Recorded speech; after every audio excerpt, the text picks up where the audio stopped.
Hello and welcome to my channel, Lose Gaming. It's Aventurine time and we'll be going over everything you need to know about Aventurine. Aventurine is a limited 5-star imaginary preservation character available in the second half of version 2.1. His kit revolves around gambling, shielding, and throwing money at his problems to cope with all his childhood trauma. He is a very solid shielder, providing shields comparable to Japard's while doing a reasonable amount of damage as well. And after using him for a couple of weeks, along with 2,779 Excel cells worth of math, I'm finally ready to bestow upon you this ultimate Aventurine guide. In this video, we'll be going over his entire kit, stats, light cones, full build examples, Eidolons, teams, and finally his pros and cons with my closing statements.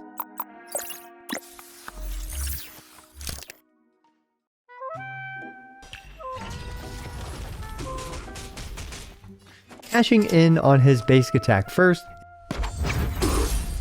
it simply does some damage scaling off his defense stat, dealing 100% defense multiplier at level 6. It's a very standard basic attack otherwise, generating a skill point, 20 energy, and dealing 30 toughness damage. This involves almost no gambling at all despite much of the rest of his kit, and it's actually going to be his go-to option, making him a rather skill point positive character. Speaking of skill points, he can spend a skill point to shield his whole party, scaling off of his defense stat.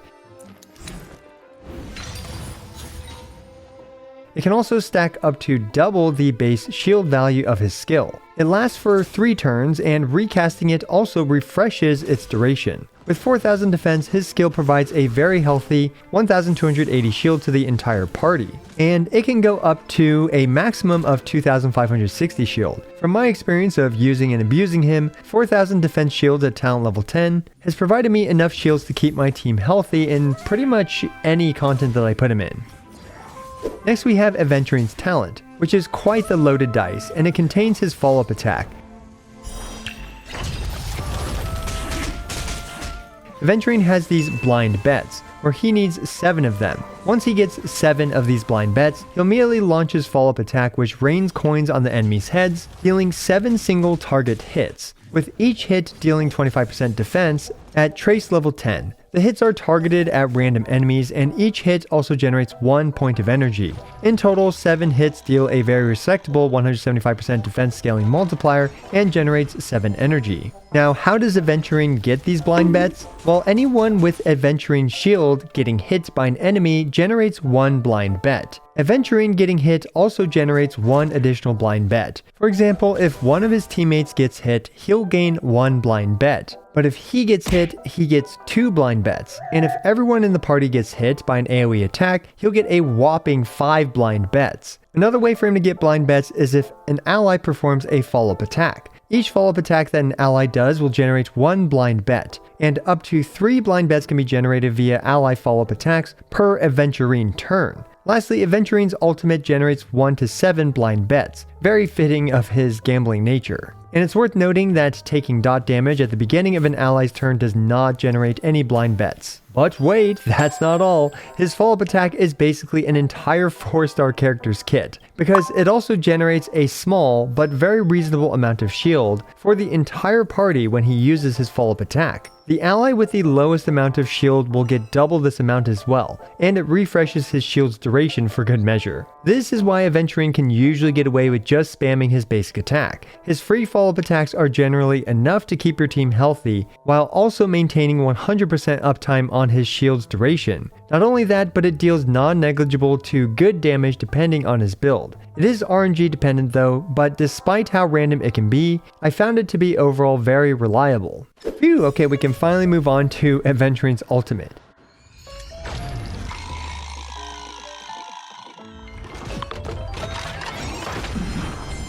Which costs 110 energy, generates 5 energy on use, and is a single target nuke. It scales off of the defense stat with a 270% multiplier at talent level 10. It also deals a hefty 90 toughness damage, and the debuff it applies, Unnerved, is a guaranteed debuff, which means no effect hit rate is necessary. Unnerved increases the crit damage an enemy takes by 15% at trace level 10. His ultimate is very useful for breaking an imaginary weak enemy's toughness bar, and while the crit damage buff isn't huge, it's still nice to use right before your crit scaling DPS character starts to attack the enemy. The fact that it counts as a debuff also adds a pedal for Aventurine, and it adds a debuff towards the Pioneer Relic set. And of course, you'll get blind bets. So you can gamble as to whether you get an entire free follow-up attack from getting 7 blind bets, or go home nearly empty-handed with just 1 blind bet. As for his passives, he gains 2% crit rate per 100 defense over 1600 defense with a cap of 48% crit rate at 4000 defense. Basically, this just heavily incentivizes him to target 4000 defense to maximize this passive and get 48% free crit rate. This helps to make him a reasonable sub-DPS character.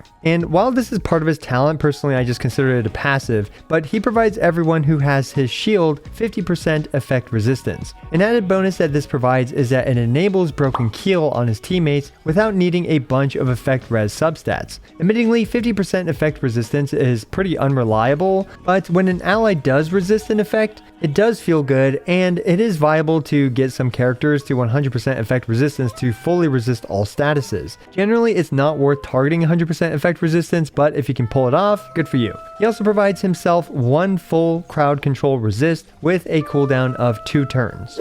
His technique allows you to gamble away your skill points for a buff at the beginning of the battle. I put the parameters on the screen for you to see, but basically you have a chance to get a small, medium, and big buff, with the small buff being unmatched, the medium buff being 3 hearts, 3 diamonds, or 3 clubs, and the biggest buff being 3 spades. The biggest buff has some interesting mechanics and is also the rarest. For talent priority, if you care more about his damage, I'd slightly prioritize his talent, then his ultimate and basic attack and skill are all worth leveling. For mainly a shield support build, his skill and then his ultimate take priority.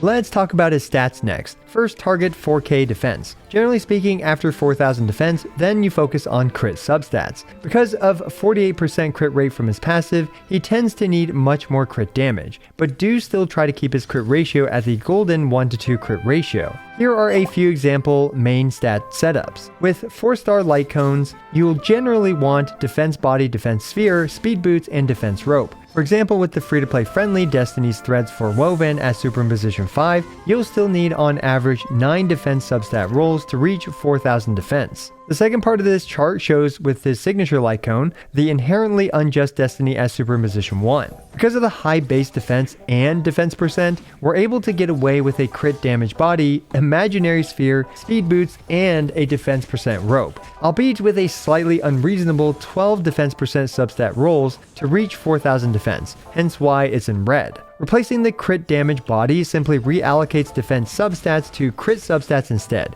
which ironically leads to the unreasonable only 3 defense percent substat rolls to barely get over 4000 defense. The reason why this is unreasonable is because now we're banking on pretty much all the other substat rolls rolling into crit rate or crit damage, hence why having too few defense percent substat rolls is also in red. Anyway, being a bit above or below 4000 defense honestly isn't a big deal, so please don't sweat too much over it. The goal here for this chart though is to mainly demonstrate how you can optimize your main stat selection. And for his signature light cone, since it's so saturated on defense and crit damage, which if you can't tell by now are basically trading each other off to maintain 4000 defense and then maximize crit after that, then an imaginary orb will have the largest impact to his damage. So to summarize, with most 4-star light cones, you'll want 3 defense main stats plus speed boots. And with a couple specific high defense 5-star light cones, you'll want to start by replacing the defense sphere with an imaginary sphere and then try to maximize his crit stats while maintaining 4000 defense. My light cone chart will also include my recommended main stats for each light cone, so do check that out in the later section. As for speed breakpoints, it's the usual speed breakpoints, and 134 is a very reasonable target for Aventurine.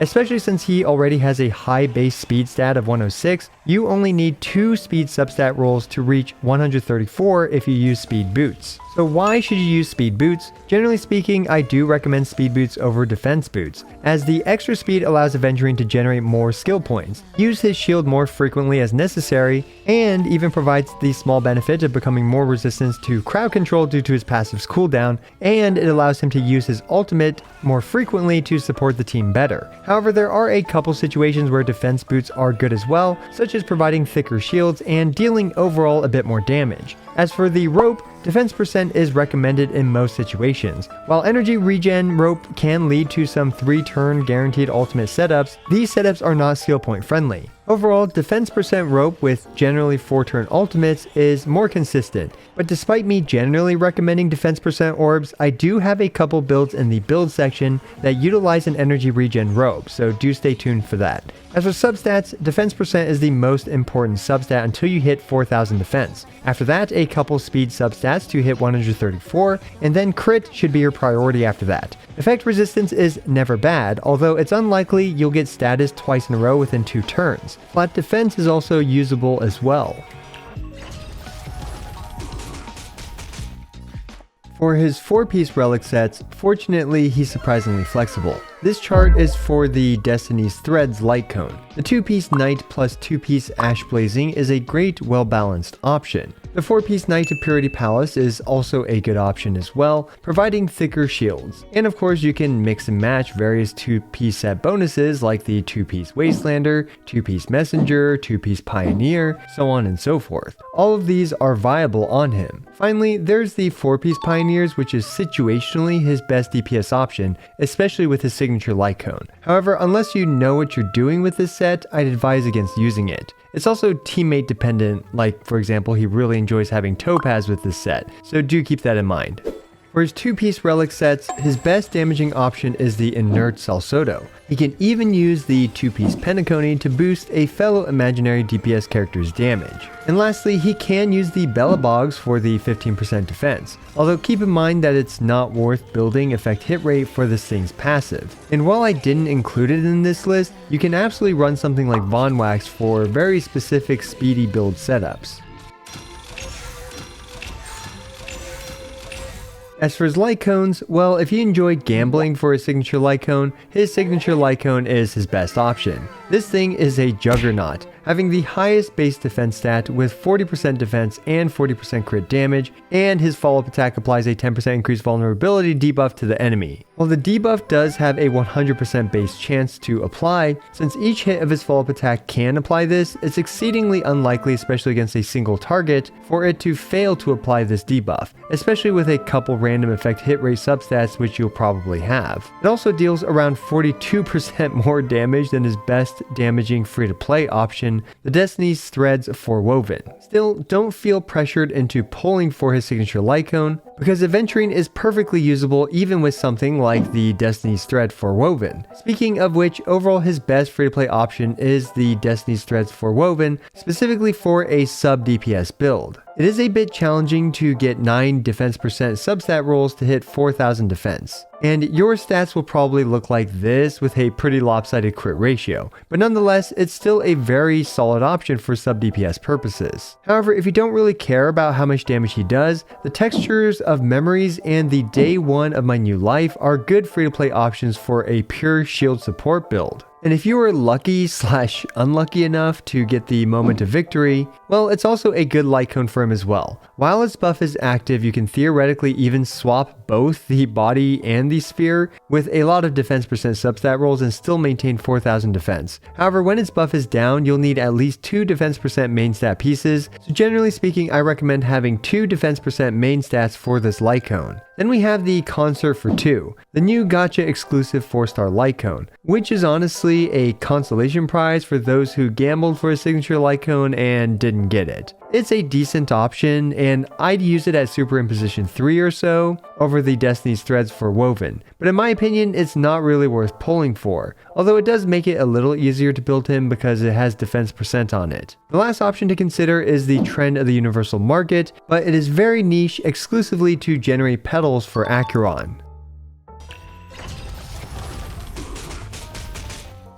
So now that we understand the basics, let's talk about some full build examples. These are of course just some suggestions to target and by no means is it comprehensive or necessary. Anyway, starting off with the balanced sub DPS builds. The balanced sub DPS build deals decent damage, still provides thick shields, and is quite speedy. With his signature light cone, if you really want to maximize his damage, you'll want to use the 4-piece Pioneers with a lot of defense percent and crit substat rolls. As we can see, we will need a whopping 15 defense percent substat rolls on average to reach 4,000 defense with this setup, which is admittingly pretty unreasonable. But this type of optimized build is going to do much more damage than any other option on this list. As for more attainable and free-to-play friendly builds, we have the previous chart's suggestions with the Moment of Victory and the Destiny's Threads. Another great budget option is if you don't want to spend a ton of stamina, farming to maximize Aventurine's DPS, which I honestly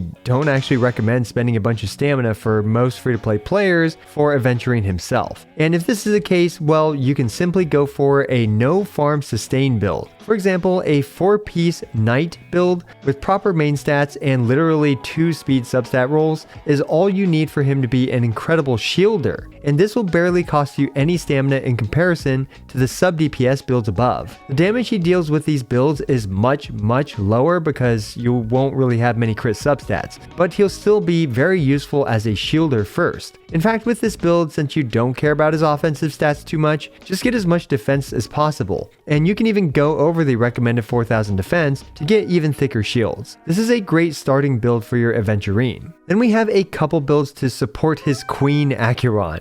The Yes My Queen build utilizes his signature light cone to buff Acheron's damage as much as he can while also providing unparalleled sustain for the team. For this build, I actually recommend an energy regen rope, so he can have better uptime on his ultimate's debuff and generate an occasional extra petal for Acheron through his ultimate. Keep in mind that his signature light cone also provides Acheron a petal every time he uses his follow-up attack, which is why it is so good with her. Alternatively, you can still use the Stonks light cone so that every time he's hit, provided he has a bit of effect hit rate to apply the burn, he'll burn the enemy and thus generate a petal for Acheron. And you'll notice that in my opinion, he doesn't really need very much defense percent rolls in comparison to the previous builds, especially for Memory of Chaos since Acheron will murder everything super fast. Instead, he should just get as much speed as possible to provide skill points, shields, and ultimates as frequently as he can to best support Acheron. Now this last build is definitely not for everyone, but for those with Sparkle, Ronmei, and Topaz, it's the Adventure Pain build. You can viably make Aventurine a main DPS character with his signature light cone. So kids, I don't recommend trying this unless you do have a signature light cone. Anyway, the main difference between this and the balanced sub DPS builds above is that this one uses a defense percent rope to maximize his damage. He can then rely on Sparkle to speed transfer to him, and he'll be both the sustain and the DPS on the team. Is it meta? No, not necessarily, but it is fun and it is good enough if you have the proper light cones and teammates for it.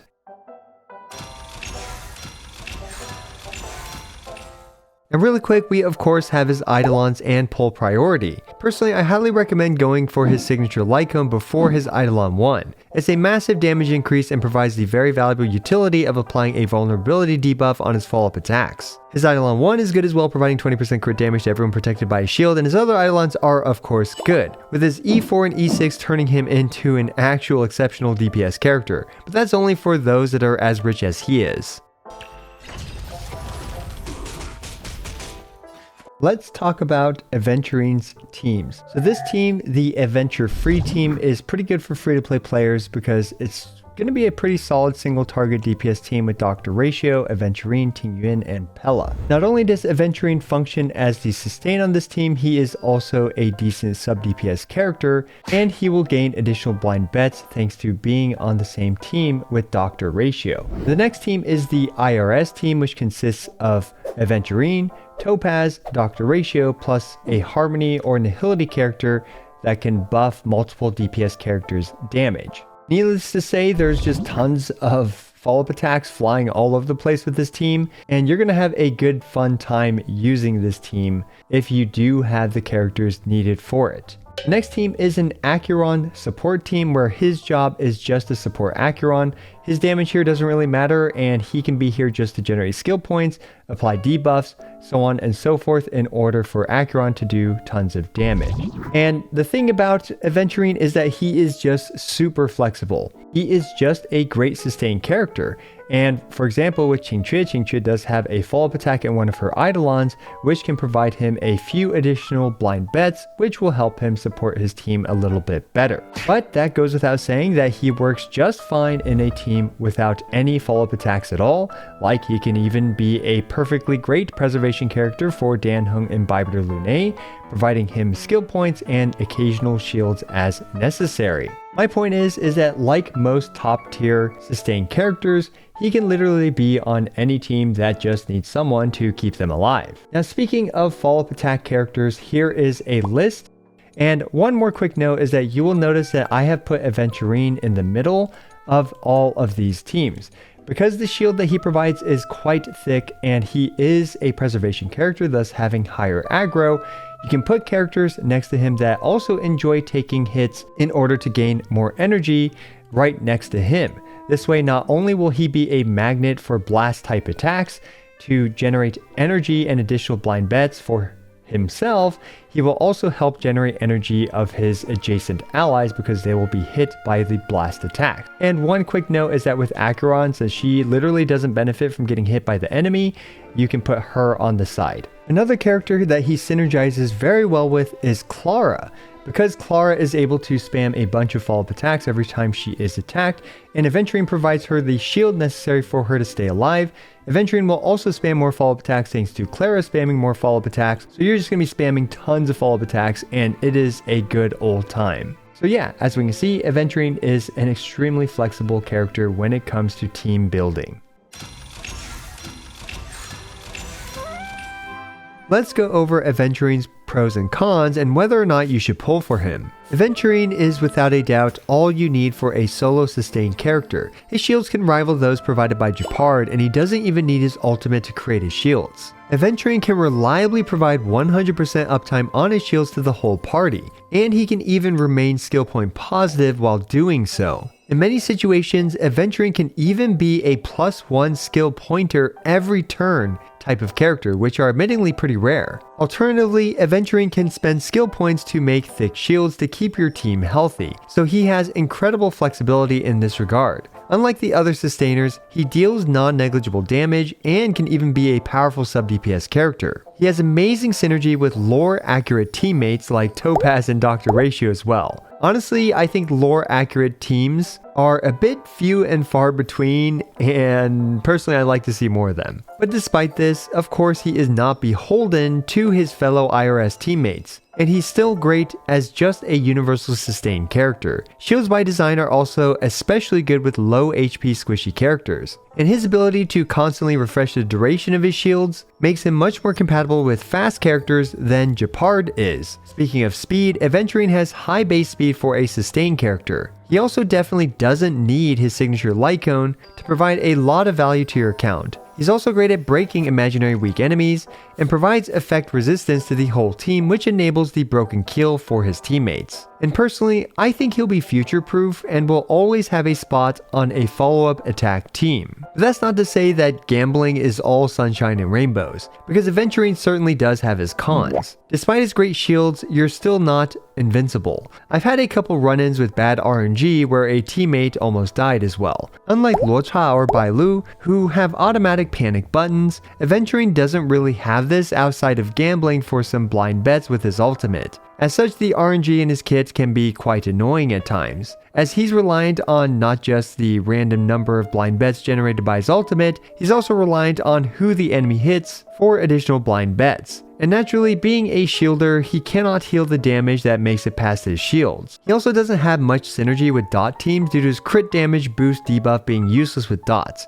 and there's only Kafka who does any follow-up attacks. He does not provide his team with a reliable cleanse or CC resist either. While overall I do think he's significantly better than Gepard, it's hard for me to recommend him if you already have Gepard, plus another top tier sustain unless you're pulling him with Topaz and Dr. Ratio. Speaking of which, you only really need 2 sustains at the moment for Memory of Chaos and Pure Fiction. For example, if you already have Gepard plus Lota, you'll probably be fine in the sustain department, and another pull like a support character like Sparkle or something, or a main DPS character like Acheron could provide more valuable to your account as a whole. Although even if you do have 2 top tier sustain characters, I personally still think he's worth pulling for the full IRS team, but that's just me. His signature light cone also provides a very large boost to his damage output, and the 10% vulnerability multiplier debuff is very powerful. His free-to-play damage levels are pretty low unfortunately, and to make him a proper sub-DPS character, you'll need to spend a lot of stamina on farming good relics with lots of crit damage, some crit rate, and defense percent rolls, which generally isn't worth farming over farming better relics for your DPS character or arguably even speed for your supports.